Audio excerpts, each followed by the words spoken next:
Mesdames et messieurs, bonsoir. Les Guinéens ont célébré ce vendredi le 62e anniversaire de l'indépendance nationale. Moment de joie et de souvenir, à Conakry, le président Alpha Condé était à la place des martyrs pour déposer une gerbe de fleurs à la mémoire de ceux qui sont morts pour la liberté. Sanassi Keita. 62e anniversaire de l'accession de la Guinée à la souveraineté nationale et internationale. La cérémonie se déroule à la place des martyrs dans la capitale Conakry, en présence de plusieurs personnalités guinéennes et étrangères.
Cette indépendance, proclamée le 2 octobre 1958, a été un moment exaltant de l'histoire de la Guinée, premier pays francophone à se libérer de la tutelle coloniale. Et cette date qui a fait de notre jeune république le pays pionnier de la lutte pour les indépendances africaines restera à jamais gravée dans la mémoire de l'ensemble des Guinéens.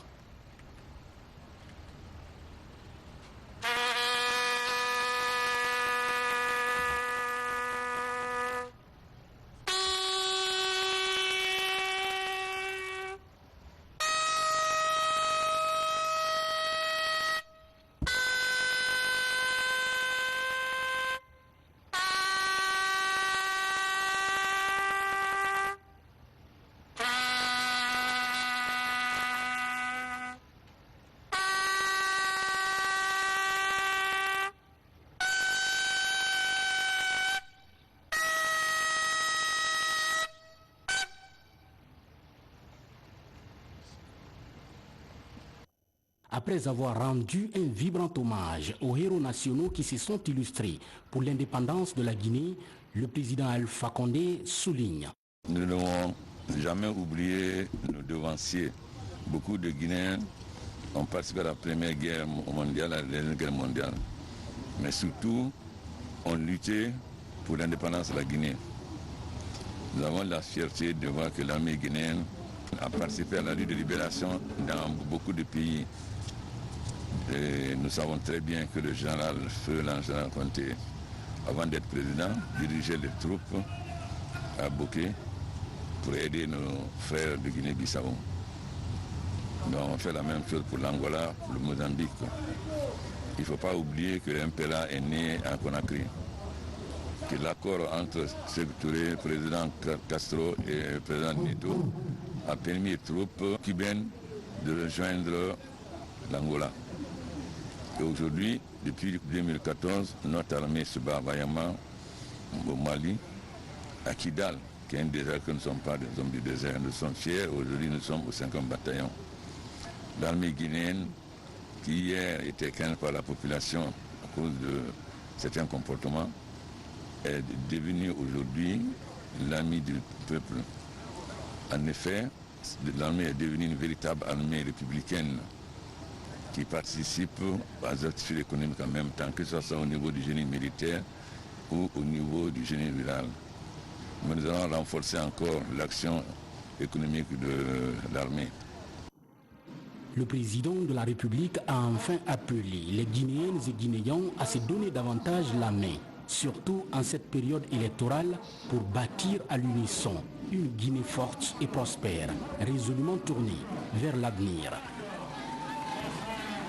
Avant de poursuivre ce spécial 2 octobre, cet élément qui vient de nous parvenir, le chef de l'État a reçu en audience ce soir une délégation de la mission conjointe CEDEAO-Union africaine. Au menu des entretiens, la question électorale. Plusieurs propositions pour un scrutin apaisé ont été faites. Sanassi Keita. Après sa visite de travail à Conakry, la mission conjointe préélectorale Communauté économique des États de l'Afrique de l'Ouest, Union africaine, Nations unies est de nouveau au palais Sékou Touré. Les entretiens entre professeur Alpha Condé et ses personnalités ont porté sur les enjeux de l'élection présidentielle du 18 octobre prochain. La mission se réjouit des entretiens qu'elle a eus avec les différents acteurs impliqués dans le processus électoral. Nous sommes ici à Conakry depuis 2 jours dans le cadre d'une mission conjointe CEDEAO, Nations Unies et Union africaine.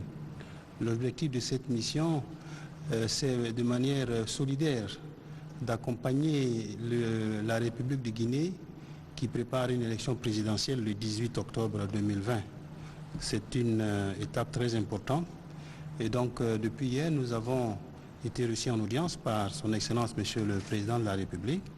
Et nous avons utilisé ces 2 jours pour avoir de larges consultations avec différents acteurs. La vie politique, la vie sociale. Nous avions vu également les religieux.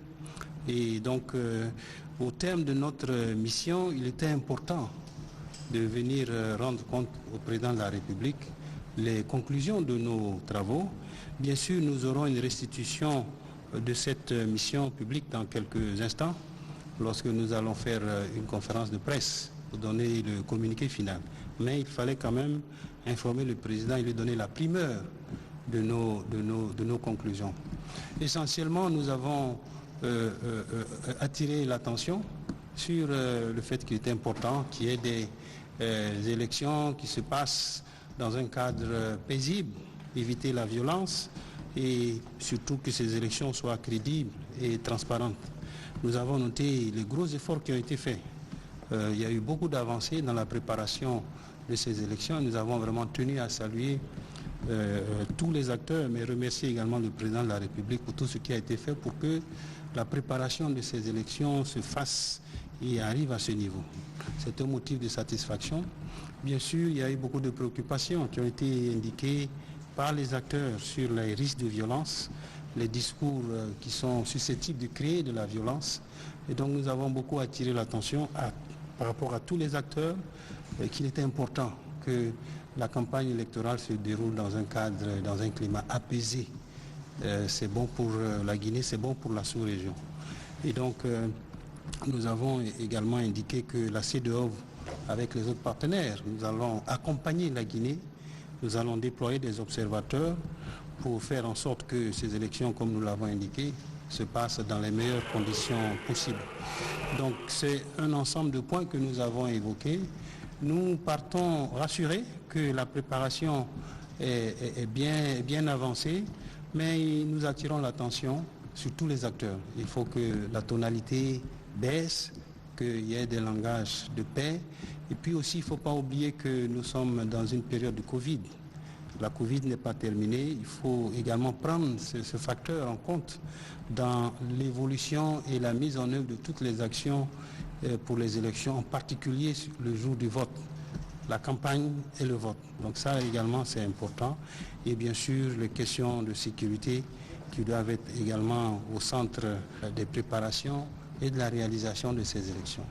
Donc nous pensons que beaucoup de progrès, c'est très rassurant, mais encore du travail à faire, surtout sur la sensibilisation et comme nous avons dit, sur vraiment un discours qui soit un discours qui prône des élections non violentes, des élections apaisées et qui soient crédibles et transparentes bien entendu.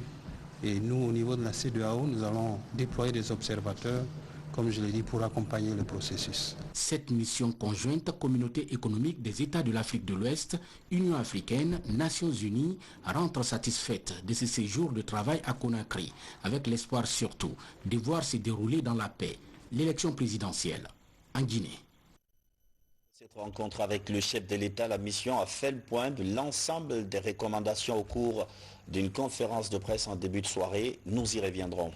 Pour poursuivre notre spécial 2 octobre, beaucoup de personnalités étaient à la place des martyrs pour assister au dépôt de la gerbe des fleurs. Elles se sont exprimées sur le sens de cette date historique.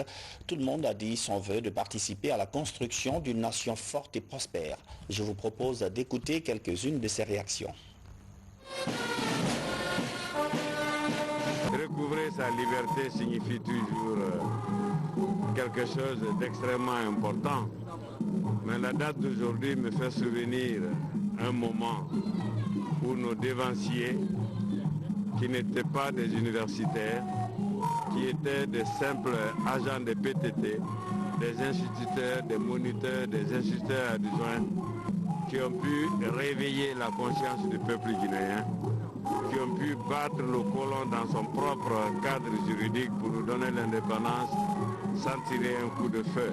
C'était des moments où l'unité nationale a été la base prônée par ou construite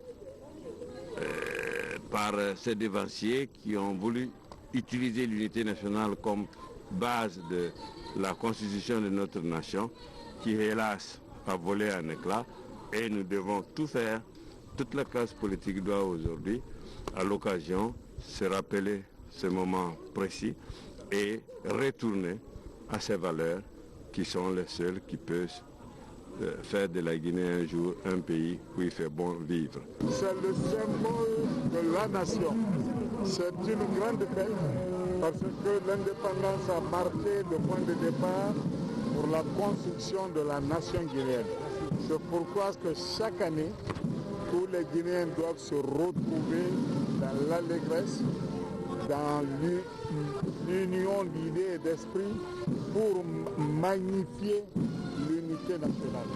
Je voudrais tout d'abord m'incliner devant la mémoire de ceux par qui cette indépendance a été obtenue, des hommes politiques qui avaient brillé par leur unité, parce qu'ils avaient mis la Guinée indépendante et souveraine au-dessus des intérêts partisans. Cela doit servir de leçon pour tous qui aspirent à faire de la politique dans notre pays. Et 62 ans après, on peut se réjouir que la Guinée tienne encore debout, malgré des soubresauts qui sont inhérents à l'existence d'un pays, d'un peuple, d'une nation. Je pense que l'unité est encore possible et je souhaite que tout le monde concourt à cela. C'est la naissance de la souveraineté du peuple de Guinée qui avait massivement voté en faveur de l'indépendance. Et je crois que c'est toujours un moment de recul pour revoir, penser à notre passé. Un passé glorieux, il faut le reconnaître. Parce qu'à l'époque, il n'y avait pas beaucoup de pays indépendants. Et d'ailleurs, en Afrique francophone, la Guinée a été le premier pays. Donc, d'aucuns ont cru que c'était une aventure. Mais la décision que le peuple de Guinée avait prise à l'époque, c'était la bonne décision. C'est ce qu'il fallait faire. La célébration de cet anniversaire de l'indépendance, 62e d'indépendance, c'est aussi une célébration de toute l'Afrique. Et si vous connaissez les relations qui ont toujours lié le Maroc et la Guinée, des relations depuis l'indépendance de la Guinée. C'est-à-dire nous avons été aux côtés de la Guinée et aux côtés des autres pays africains et peuples africains pour leur indépendance. Nous avons été aux côtés de la Guinée pour l'intégration africaine. Des propos recueillis par Mamadou Saliouba. Une célébration très sobre pour raison de crise sanitaire, mais un moment important, voire opportun pour appeler les Guinéens à se regarder en frères. Cette année, la célébration tombe sur une période électorale et la première dame de la République appelle les citoyens à s'accepter malgré leurs différences. Diamokaba. Bonne fête aux Guinéennes et Guinéens. J'ai une pensée particulière au père fondateur de la Guinée, je veux dire feu le président Ahmed Sékou Touré, paix à son âme. Sa veuve est là, Tanti Aga Andere Touré, que Dieu lui donne la santé. Ceci dit, la Guinée a traversé des moments de joie, beaucoup de joie et des moments aussi de peine, des soubresauts de l'histoire. Et je lance un appel à ce sujet, c'est la paix et la quiétude. Parce que ça doit être, ces deux mots-là doivent précéder, disons, le développement. Si nous sommes en paix en Guinée, nous allons connaître le développement. Ça fait 10 ans que le gouvernement est là et je crois que beaucoup de choses ont été faites, d'autres sont à venir. Et je suis certaine que si nous avons la paix ici, ça va se faire. Le 2 octobre est la plus grande fête de la Guinée. Cette date marque le combat de tout un peuple pour sa souveraineté. C'est aussi le symbole d'un engagement, celui des femmes à se battre pour maintenir le tissu social et œuvrer pour leur autonomisation. Ces 10 dernières années, beaucoup d'efforts ont été fournis dans ce sens et la fête permet de rappeler les acquis. Djenay Ansani. Au lendemain de l'accession de la Guinée à la souveraineté nationale, les femmes ont commencé à jouer un rôle de premier plan. Dès le 2 octobre 1958, elles ont commencé à être le baromètre de la société, incarnant l'image d'une Guinée fière et unie. 62 ans après, la Guinéenne et mère de la patrie continue de porter cet héritage avec fierté. Ses besoins exprimés sont progressivement pris en charge. Aujourd'hui, le programme d'autonomisation est effectif. Les femmes sont au centre des priorités du chef de l'État. C'est pourquoi celles des CAF de la capitale célèbrent ensemble cette fête nationale. On a bénéficié de beaucoup d'équipements et de formations aussi.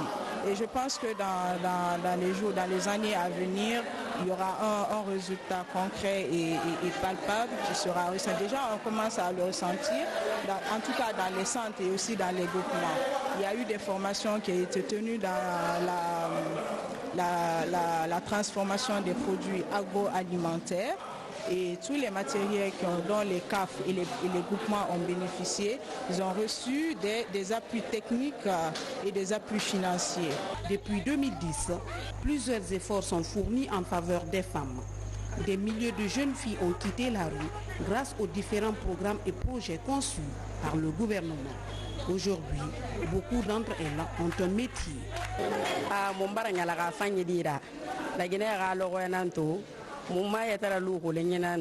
On est vraiment contente de célébrer cette fête aujourd'hui. Je profite de l'occasion pour remercier le chef de l'État, professeur Alpha Condé, pour tout ce qu'il a fait pour l'autonomisation de la femme.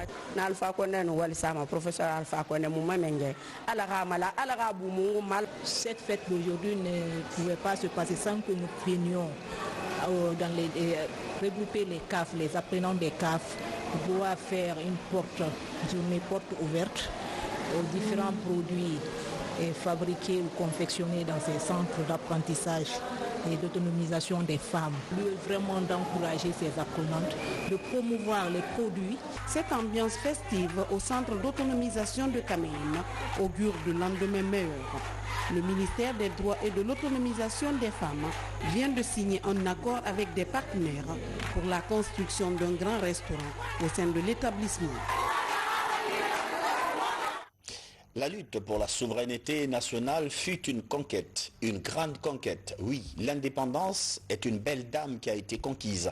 Même si le prix à payer était élevé et les sacrifices immenses, le peuple de Guinée a su y faire face. Les femmes surtout, elles étaient au devant de l'aventure. Ramatoulaye Touré nous présente quelques-unes de ces héroïnes à jamais inscrites dans les livres d'histoire. Suivez.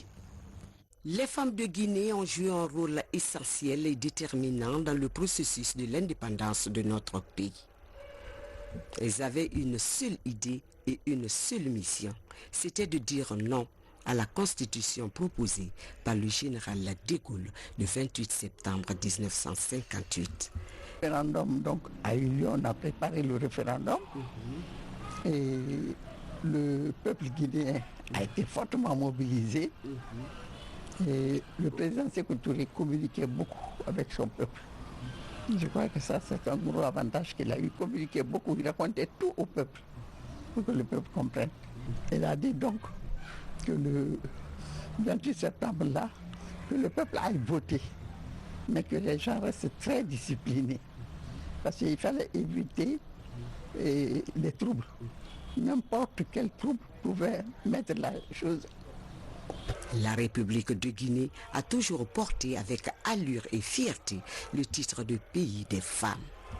Braves dames, voyantes épouses, dynamiques mères et filles valeureuses qui ont contribué à la construction et au développement de cette nation ouest-africaine.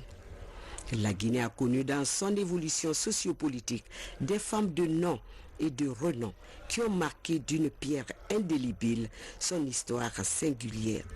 Elles ont été actives et décisives sur le front du combat pour l'indépendance et l'émancipation de la femme guinéenne et africaine.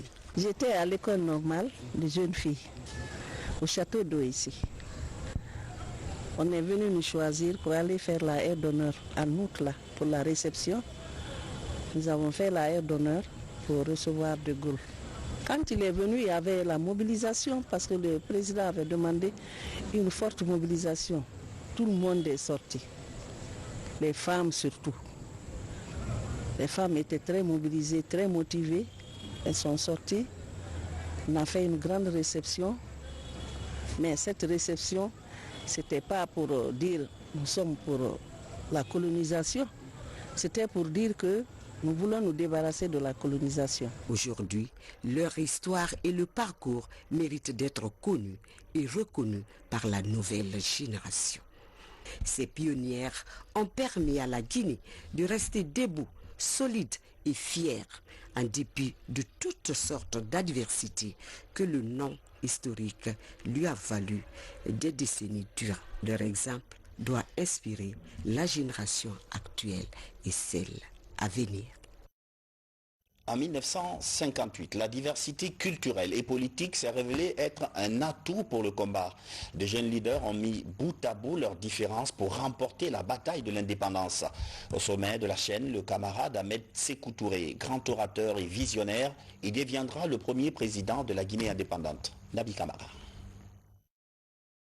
2 octobre 1958, 2 octobre 2020. Une date, un événement. La République de Guinée a 62 ans. Un fait historique qui symbolise et couronne le combat mené pendant 60 ans par les filles et fils de ce pays martyrs pour la prise en main de leur destin. Date historique extrêmement importante pour les citoyens de Guinée. C'est aussi la date des retrouvailles, de la fraternité et de la coexistence. Parce que si nous avons obtenu l'indépendance, c'est que ce jour-là, il y avait juste une Guinée et pas des Guinées. À travers des organisations syndicales qui ont enfanté des partis politiques, la mobilisation et la sensibilisation ont été effectives partout pour parler d'une même voix et agir ensemble afin de recouvrer l'indépendance nationale. Malgré leurs divergences, ils ont, pour la circonstance, décidé de privilégier l'intérêt national, celui de redonner à la Guinée sa dignité tant bafouée par la colonisation. Pour qu'il y ait cette indépendance, il y a eu plusieurs partis. Je ne les retiens pas tous, mais les plus importants, nous les connaissons. C'était d'abord le RPF, le Rassemblement du peuple français, qui est devenu après, avec le temps, il y a eu le BAG, Bloc africain de Guinée. Il y a eu le RDA pour l'Afrique de l'Ouest d'une manière générale depuis 1946. Et la section guinéenne du RDA est devenue le PDG. Bref, il y avait quand même de nombreux partis. Tout le monde s'est mis d'accord. Le 2 octobre, on a voté non.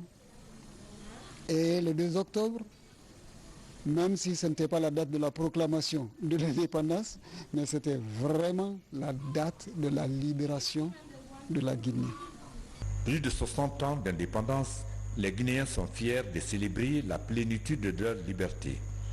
Pour eux, il s'agit désormais de gagner le pari du développement pour donner à notre pays la place qu'il mérite dans le concert des nations. Après la proclamation de l'indépendance, il fallait travailler sur l'immédiat, c'est-à-dire mettre en place des institutions. Elles symbolisent la souveraineté du pays, la monnaie, l'armée et d'autres formes d'organisation qui définissent une république libre et indépendante. Le peuple fier de Guinée s'est mis à la tâche et a travaillé d'arrache-pied pour définir son identité. Ansoumane Toumani Camara.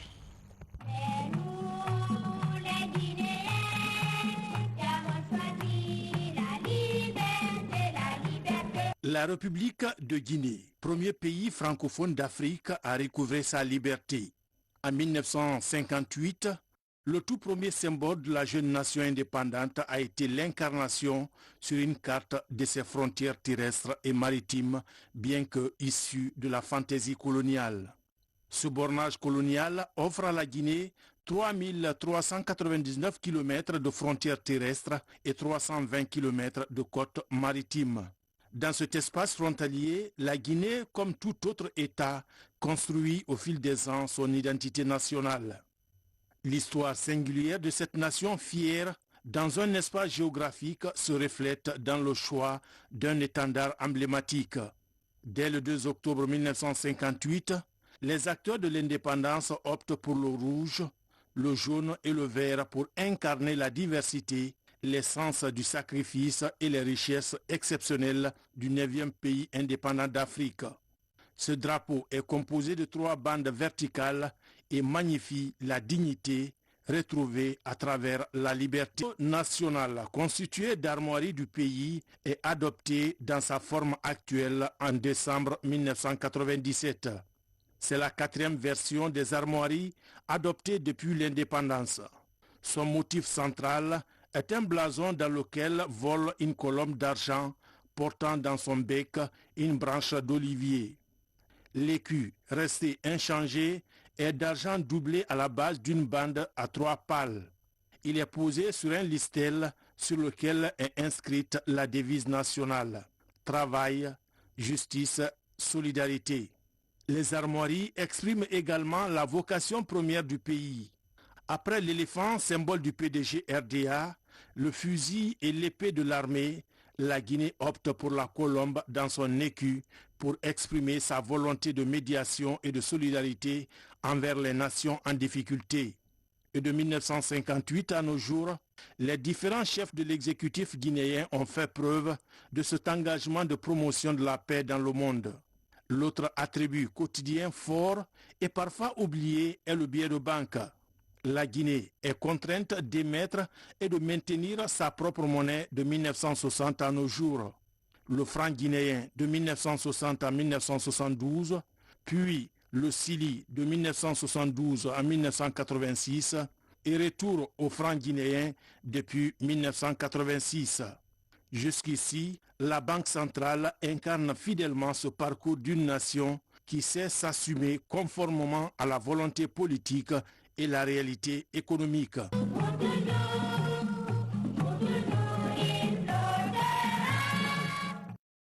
Partout dans le pays, des héritiers du vote courageux du 28 septembre se sont retrouvés pour passer ce moment d'intenses émotions ensemble malgré la crise sanitaire. Une célébration néanmoins mesurée qui se résume à des dépôts de gerbes, des fleurs et des messages de paix. Les échos de cette célébration en région avec Bernard Tonguino. À Koya, la célébration de l'an 62 de l'indépendance nationale mobilise les représentants de toutes les couches sociales et administratives. Après la revue des corps constitués, le préfet procède au dépôt de la gerbe de fleurs à la mémoire des martyrs qui ont combattu pour la souveraineté nationale.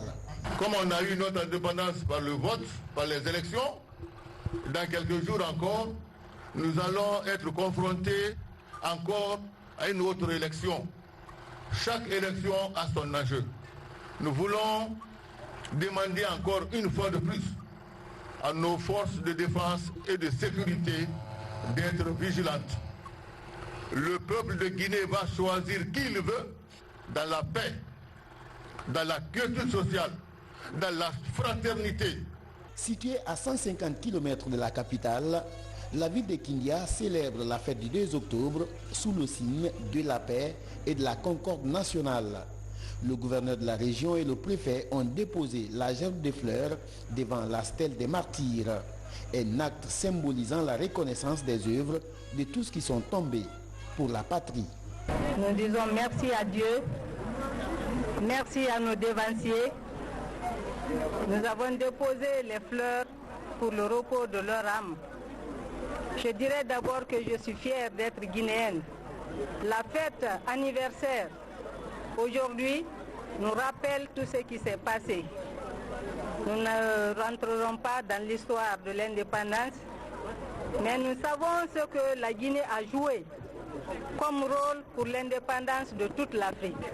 Dans la ville Carrefour, autorités civiles et militaires se sont mobilisés à la place publique pour célébrer la fête nationale. En présence de quelques ministres originaires de Mamou, la gerbe de fleurs est déposée à la mémoire des martyrs de la République. Je suis très ravi, très ravi, mais je me félicite de voir encore dans mon pays qu'il y a la paix, la tranquillité. Les citoyens sont libres de leur mouvement, les populations sont libres de leur mouvement, toute la Guinée est libre. C'est parce qu'il y a la paix. Le premier objectif du gouvernement, le premier objectif du professeur Alpha Condé, c'est de cultiver d'abord la paix dans ce pays. Sans la paix, est-ce qu'on aurait eu l'occasion de rendre honneur à nos illustres disparus aujourd'hui? Non. À l'Abbé, le 70e anniversaire de la souveraineté nationale est une occasion pour les compagnons de l'indépendance de raconter l'histoire aux générations. Ici, l'un des acteurs majeurs de la lutte pour la souveraineté nationale est rencontré par l'équipe de la RTG. Ibrahima Kababa prend part à la modeste commémoration de cette fête nationale. Le souvenir que je garde, c'est le soir, d'écouter la radio. Justement, il y avait la radio, on appelait ça radio banane. C'était un petit poste, mais il y avait comme speaker Alpha Ibrahim Mungu. Vous avez entendu parler de Mungu qui est mort il n'y a pas longtemps. C'est lui qui parlait. Je me suis rappelé sa phrase. Il dit, j'appelle l'Inde, j'appelle la Chine, j'appelle l'Amérique. Nous sommes un nouveau pays indépendant. À Farana, ville natale du père de l'indépendance guinéenne, c'est une cérémonie modeste qui a marqué la célébration de l'an 62 de l'indépendance.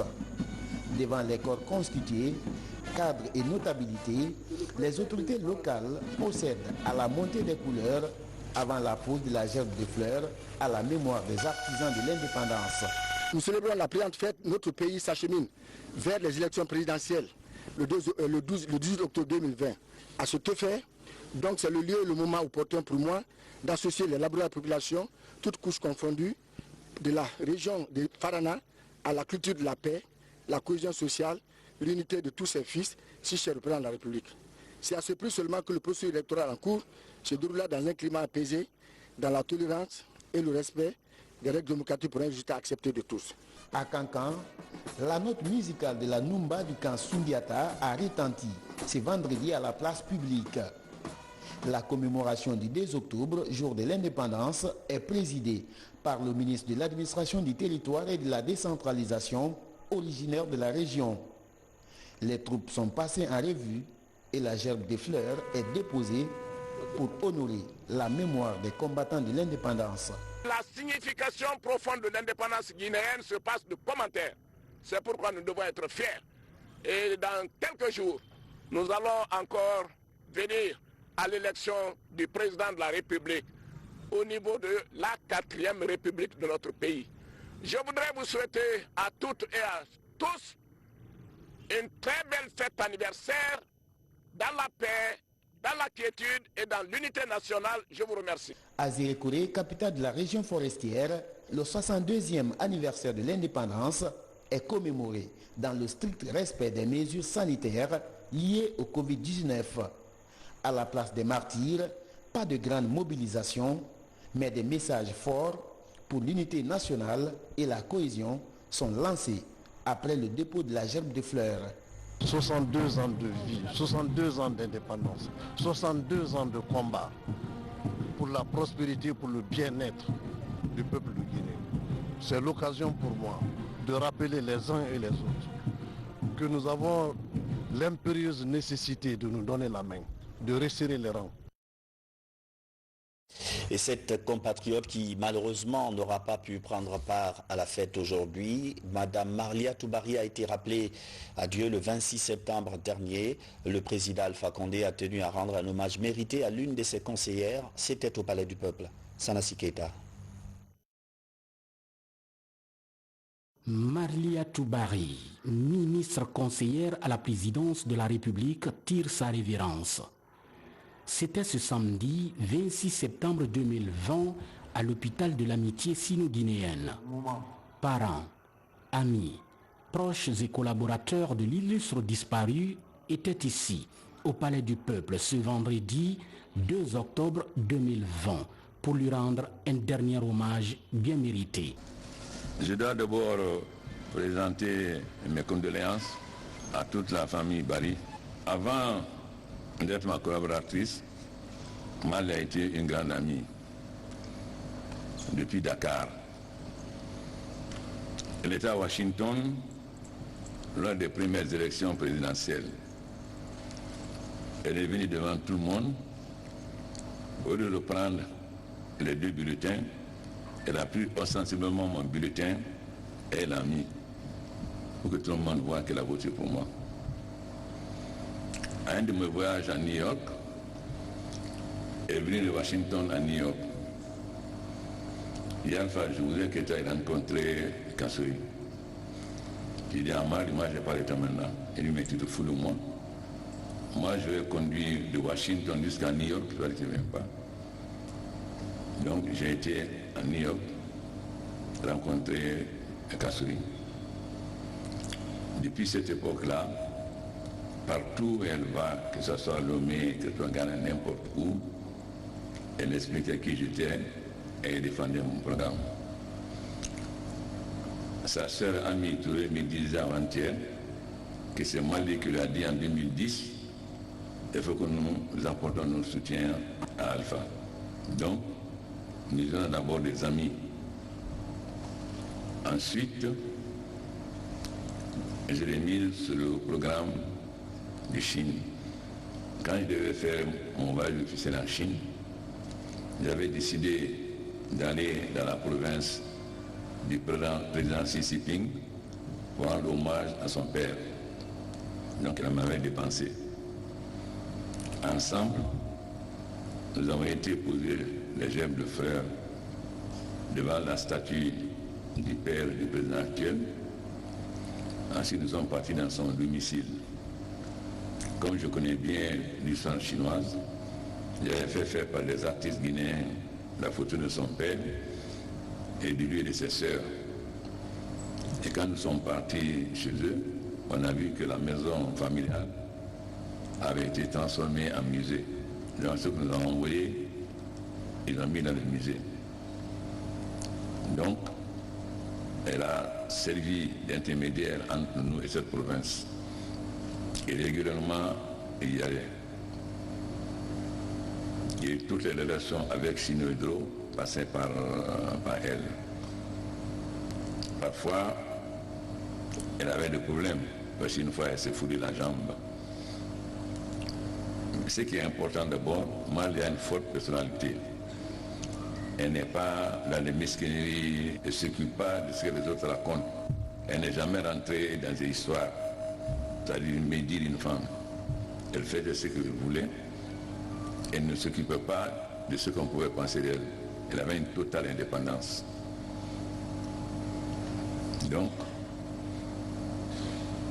jusqu'à ces derniers moments, elle assurait des relations avec cette province. Vous avez vu donc, quand le gouvernement chinois nous a envoyé du matériel pour le coronavirus, la province a envoyé encore beaucoup plus. Elle devait préparer avec Sino-Hydro un certain nombre d'activités, parce que Sino-Hydro s'était proposé de se substituer à une autre société pour faire le barrage. Dernièrement, il est venu me voir et dit voilà le programme que j'ai fait avec Arévan de Démassé. Je vais aller à Timbo, dire les 4 vérités à mes parents. Donc on s'est séparés, la présidence, pour moi il n'y avait aucun problème. Après j'ai appris qu'elle avait des maux de ventre. Malheureusement c'était une occlusion intestinale. Ce n'est pas la perte de quelqu'un comme un ministre, mais de quelqu'un avec je suis depuis le début de ma carrière, depuis les années 70. Et partout où elle allait, elle me défendait. Quand les gens disent Alpha Condé, le peuple dit vous ne connaissez pas. Et elle expliquait que j'étais. Je n'avais jamais imaginé comment elle s'apprêtait à voyager pour maman et ensuite travailler avec Sino Hydro pour les projets que nous avions proposés, que ça allait arriver. L'année 2020, une année qui reste inscrite dans la mémoire du chef de l'État suite à la disparition de plusieurs de ses proches collaborateurs. Vous savez, cette année est une année très dure pour moi. D'abord, j'ai perdu mon frère Kababaro, qui concentre toutes mes activités. J'ai perdu Ismaël Bangoura, et Kassori, c'est l'importance Bangoura pour moi. Albert Bourgier, mon frère, qui m'a accompagné quand j'étais en prison, celui qui a monté le soutien international. Il a perdu sa femme et aujourd'hui, il est presque... Kenema était avec moi, c'était mon dernier compagnon. Kenema Diallo. Beaucoup de gens ne savaient pas qu'il était Peul. De tous les gens avec lesquels je commence à lutter, c'est le seul qui restait. Donc avec sa mort, je n'ai plus de compagnon de première heure. Et tout reposait sur lui. Mon frère, Babacar Touré, dont tout le monde connaît mes relations, il a essayé le coronavirus, mais étant donné qu'il était très cardiaque, donc je me suis couché la nuit, on me disait que ça allait. Les médecins m'ont dit que Kenema, tous ses paramètres étaient au point. Donc on avait réservé l'hôpital à Istanbul, donc on a commandé l'avion. Quand je me suis levé le matin, j'ouvre mon téléphone, je vois à Wanda qui me dit mes condoléances pour le décès de Kenema. J'ouvre l'autre téléphone, mes condoléances pour le décès de Babacar Touré. Donc ça a été une année très dure pour moi. Et vraiment, la mort de Marley ne me touche pas seulement en tant que président, mais en tant que quelqu'un qui a été avec moi dans les années difficiles. Parce qu'il fallait être très courageux pour me soutenir, que ce soit à Dakar ou aux États-Unis. J'ai pris Dieu de l'accueillir dans son paradis. Je souhaite longue vie et bonne chance à son fils, que nous avons voulu à un moment donné faire venir ici, mais comme il avait dans la structure guinéenne, ça n'a pas pris parce qu'on voulait qu'il vienne travailler en Guinée. Donc je présente mes condoléances à toute la famille. Né le 11 novembre 1955 à Timbo, Marliatou Bari sera inhumé ce vendredi 2 octobre 2020 au cimetière du Cameroun. Paix à l'âme de Madame Marliatou Bari. Amen. C'est la fin de cette édition d'information. Merci de l'avoir suivi et bonne fête à tous les Guinéens. Bonsoir.